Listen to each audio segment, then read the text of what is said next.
I'm Teacher Manalyn B. FABM1, your partner in learning. How are you today, my dear learners? Are we ready to learn more? That's great!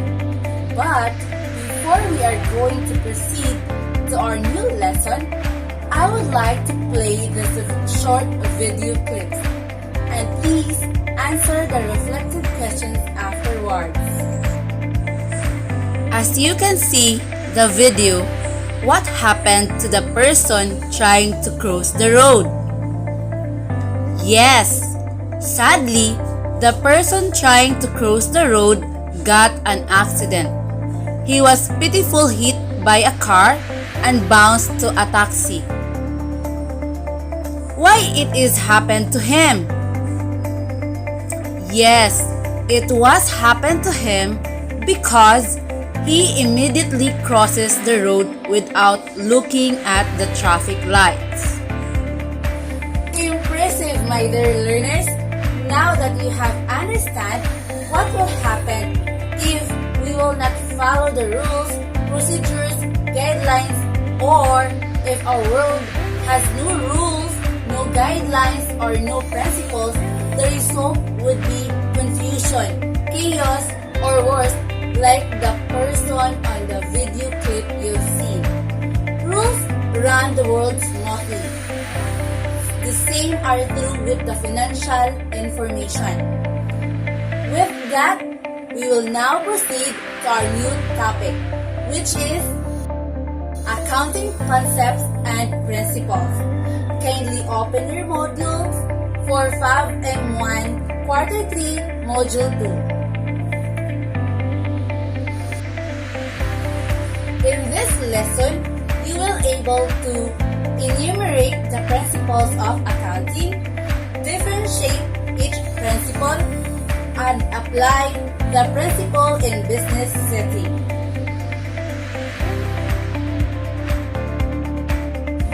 Generally accepted accounting principles.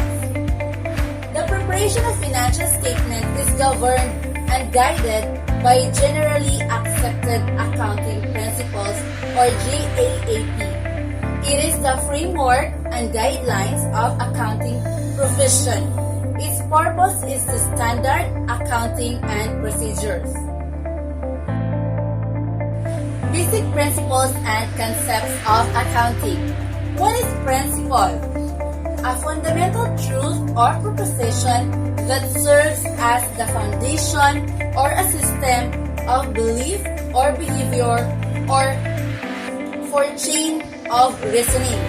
Ito ay yung mga antas ng kahalagahan ng isang bagay o gawain na ang layunin nito ay matukoy ang pinakamainam o mabuting gawin. It has a uniform set of accounting rules, procedures, practices, and standards that are followed in preparing the financial statement. And these are the concepts and principles of accounting. Number 1. Business entity principle. A business enterprise is separate and distinct from its owner or investor. Any personal transaction of its owner should not be recorded in the business accounting book unless the owner's personal transaction involves adding and or withdrawing resources from the business. Kapag sinabing business entity, kailangang separate or nakahiwalay at distinct o natatangi mula sa owner yung mga expenses, income, supplies at iba pang pumapasok o lumalabas na pera ng kumpanya. Dapat nakahiwalay. Kung para sa business lamang ito. Hindi dapat ihalo o i-mix ang business at personal money. For example, if the owner has a barber shop, the cash of the barber shop should be reported separately from personal cash So if the owner buys shampoo for barbershop supply, the cash must be reported as barbershop expenses. But if the owner purchased for towel for personal use, the cash must be reported separately because it is a personal expense. The towel is used for personal use. Number 2, going concern principle. Business is expected to continue indefinitely. On this basis, generally, assets are recorded based on their original cost and not on the market value. Assets are assumed to be held and used for indefinite period of time or during each estimated useful life. Those assets are not intended to be sold immediately or liquidated. Ini-expect na ang business ay lalago. Walang negosyanteng nagsasabi na bukas makalawa ay malulugi ang kanyang negosyo or magsasara. So, ang financial statement ay nag-i-explain ng indefinite or walang hanggan. Sana may forever sa business. For example, possible losses from the closure of business cannot be anticipated in the accounts. When preparing financial statement, gaya ng sinabi ko, companies, businessmen assume that the entity will continue in the future indefinitely. Sa financial statement nakapaloob ang mga inflows at outflows ng pera, palabas o papasok na pera sa business natin. Diyan din nakasulat kung magkano ang income at expenses ng business or losses or profit. Now we're going to proceed for number 3, time period principle. Financial statements are to be divided into specific time intervals, such as months, either 3-month quarter or 6-month interval. 3-month quarter means quarterly, or in other words, quarterly. 6-month interval or semi-annually, and every year or annually or yearly. In the Philippines, companies or business are required to prepare and submit financial statements annually, yearly, especially for those big companies. For example, time period principle example. The salary expenses from January to December 2015 should only be reported in 2015. Now we will proceed for number 4, monetary unit principle. Are amounts stated into single monetary unit. The business financial transactions recorded and reported should be in monetary unit or currency, such as Philippine pesos, US dollar, euro, yen, and etc. Depende sa bansa kung ano ang currency nito. Thus, any non-financial or non-monetary information that cannot be measured or mabibilang in a monetary unit or currency are not recorded in the accounting books. But instead, a memorandum will be used. For example, Jollibee should report financial statements in pesos, even if they have a store in the United States. IHOP should report financial statements in dollars, even if they have branch here in the Philippines. Why? Dahil sa monetary unit principle, kailangan ang monetary unit or currency ng financial statement ay naaayon sa currency ng bansa kung saan ang business ay nakatayo, nakaregister ang main office ng isang company. Gaya ng Jollibee na ito ay originated sa Philippines. Ang main office ay nasa Pilipinas. So, dapat ang financial statement ng Jollibee ay in peso kahit may branch sila sa US. Ganon din sa IHOP na US dollar ang dapat nasa financial statement kahit ito ang main office ay nasa United States. Number 5, historical cost. All business resources acquired should be valued and recorded based on the actual cost equivalent or original cost acquisition, not on the prevailing market value or future value. The exception to the rule is when the business is in the process of closure or liquidation. For example, the cost of fixed asset is recorded as the date of acquisition cost. The acquisition cost includes all expenditures made to prepare the assets for its intended use. It includes the invoice, price of the assets, freight charges, insurance, and installation cost if any.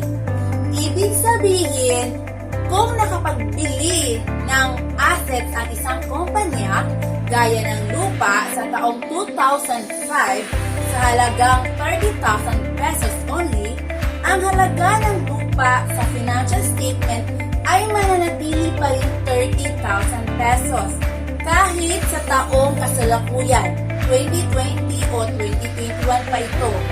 Unless kung ang company ay magsisira o ibibenta nila ang lupa, ito ay mababago sa halaga na naaayon sa kasalukuyang panahon. Number 6. Matching principle. Cost or expenses should be matched with the revenue generated. The principle requires that revenue recorded in a given accounting period should have an equivalent expenses recorded in order to show the true profit of the business. For example, revenues or income and expenses o mga gastos are recognized only when they are earned and incurred in the same year. In other words, you could not deduct the expenses incurred in 2014 from the revenues earned in 2015. It is a violation of this principle. Kasi dapat kung ano ang expenses sa taong 2014, dapat sa financial statement 2014 lamang ito nakalagay. Hindi pwedeng sa 2015 o 2016 pa ito ilalagay sa financial statement. Laging tandaan, ang paggawa ng financial statement ay chronological order. Ibig sabihin ng chronological order, transaction are recorded na may tamang pagkakasunod-sunod ayon sa date nito. So kung ano ang naganap sa taong 2014, dapat sa 2014 lamang ito naka-record. So kung ano yung expenses o income ng company sa 2014, dapat sa 2014 lang ito recorded at hindi ilalagay sa 2015. Number 7, accounting period. This principle entails a business to complete the whole accounting process over a specific operating time period. Accounting period may be monthly, quarterly, or annually. For annual accounting period, it may follow a calendar or fiscal year. For example, the owner can monitor result of the business operations periodically, either monthly, quarterly, or annually, to check whether it is profitable or not. Ang financial report or financial statement ay kailangang ginagawa buwan-buwan, monthly, or either quarterly or annually. kahit pa ang transaction ng business ng isang negosyante ay nagsimula sa ika-4th day ng buwan at nagtatapos sa ika-20th day ng buwan. Ang financial report ay magiging monthly pa rin upang mas madaling matukoy ng may-ari ang takbo ng kanyang pera sa business. Number 8. Conservatism Principle, also known as prudence or maingat. In case of doubt, assets and income should not be overstated, while liabilities and expenses should not be understated. It gives guidance on how to record uncertain events and estimates. The principle of conservatism states that one should always consider an error on the most conservative side of any transaction. This means minimizing the profits by recording uncertain losses or expenses and not recording uncertain or estimated gains. For example, assume ABC company is in the middle of patent lawsuit. ABC is suing WXYZ company for patent infringement and anticipates winning a large settlement. Since the settlement is not certain, walang katiyakan, ABC did not record the gain on the financial statements. Why? Because ABC might not actually see this gain. It might not win, or they might not win as much as it's expected. Hindi sila mananalo sa inaasahang kapanalunan. Since a large winning settlement might skew the financial statements and mislead the users, the gain is left off the books. In case of doubt or walang katiyakan, expenses should not recorded at higher amount, and revenue or income should be recorded in lower amount. Number 9. Consistency Principle.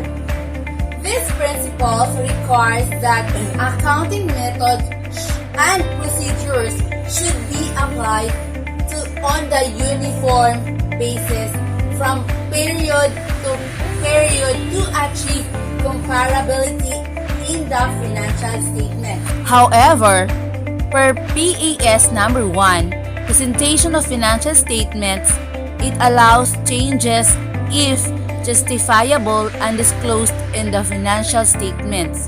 That is, when there is significant change in the nature of business operation. For example, Bob's Computers. A computer retailer has historically used FIFO or FIFO, first in, first out, ang unang papasok, unang ilalabas na item, for valuing its inventory. In the last few years, the business has become quite profitable, and Bob's accountant suggests that switches to the LIFO or LIFO, meaning last in, first out. Ang huling papasok, unang ilalabas. Inventory system to minimize taxable income.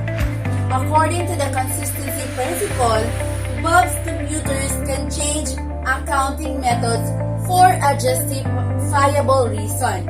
Minimizing taxes as a justifiable reason is debatable. So, pwede niyang baguhin ang kanyang nakasanayan na uniform basis ng inventory from FIFO to LIFO dahil ito ay mayroong justifiable reason, minimizing the taxes. Pero laging tandaan na ang consistency principle ay dapat uniform at consistent from period to period. Number 10. Materiality principle. In case of assets that are immaterial to make,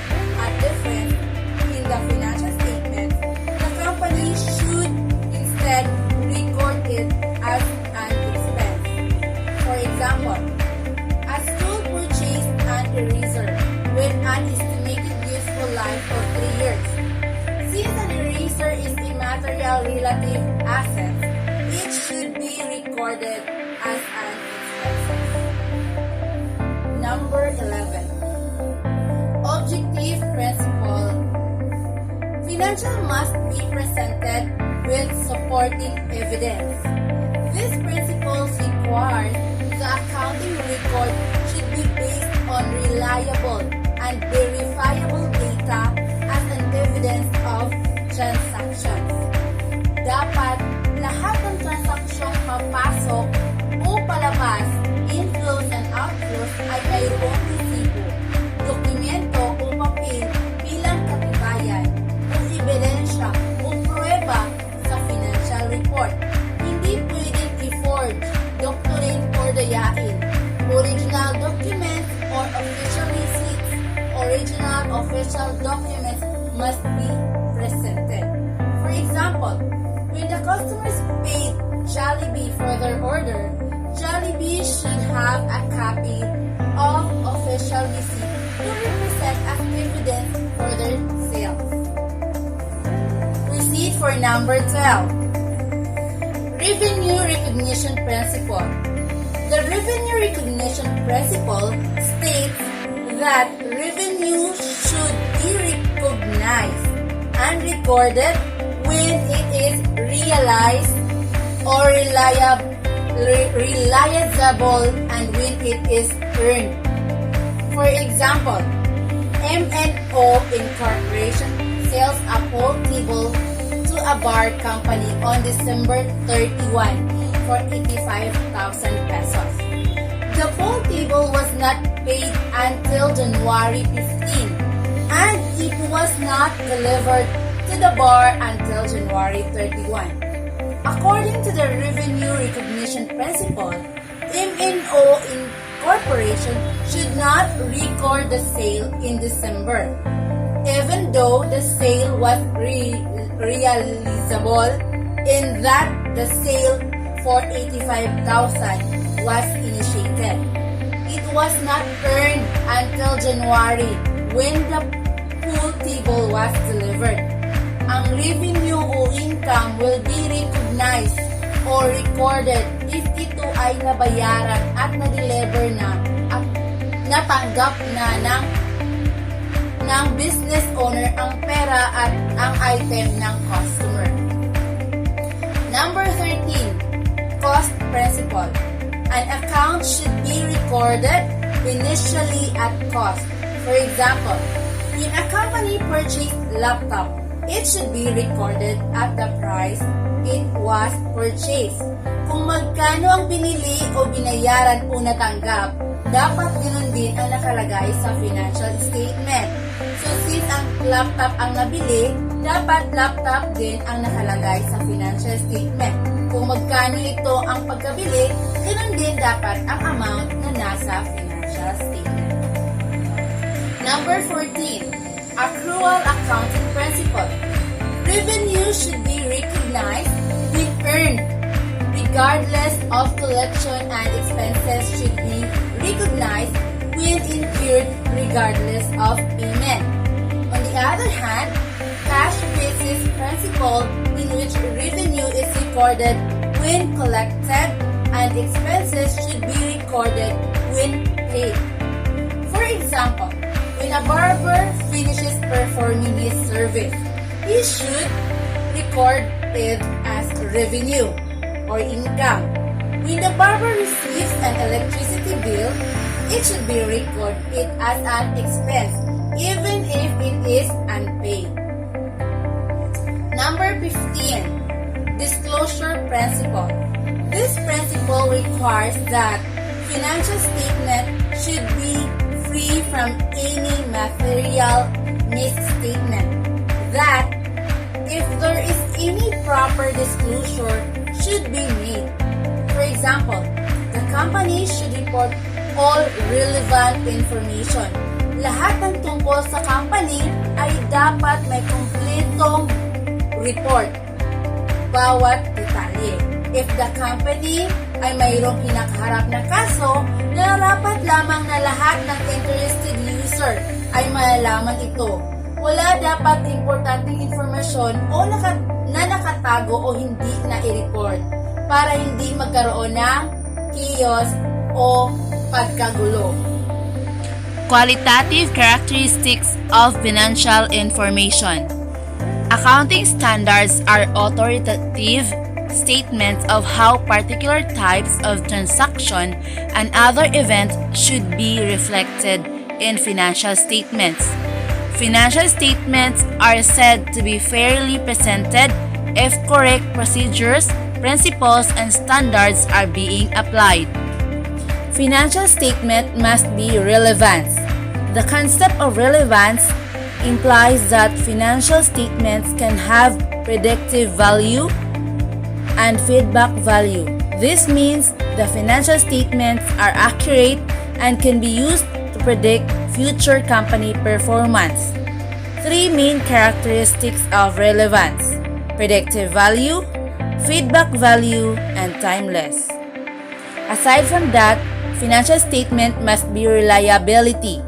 The concept of reliability implies that financial information can be verified by many sources with evidence and that all financial information is presented. In other words, the favorable and unfavorable financial information are presented in the financial statements.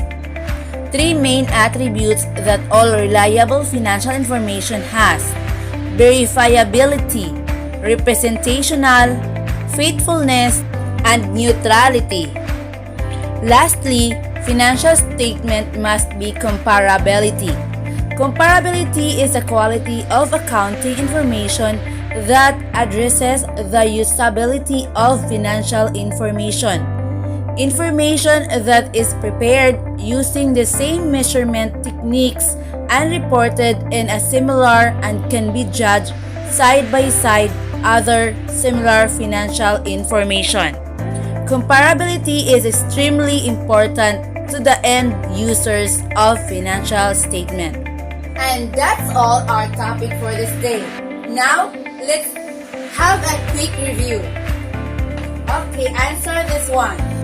What is generally accepted accounting principles? Very good! It is the framework and guidelines of accounting profession. Its purpose is to standard accounting and procedures. Another one. What are the basic accounting principles? Amazing! You remember all of the accounting principles. Great job, learners! Now that you have already learned our topic about accounting, concepts, and principles, I will give you the activities about the lesson. On Module 2, first answer Activity 3 found on page 8 and Activity 4 found on page 9. For your final task, do Activity 5 on page 10 and Activity 6 on page 11. References.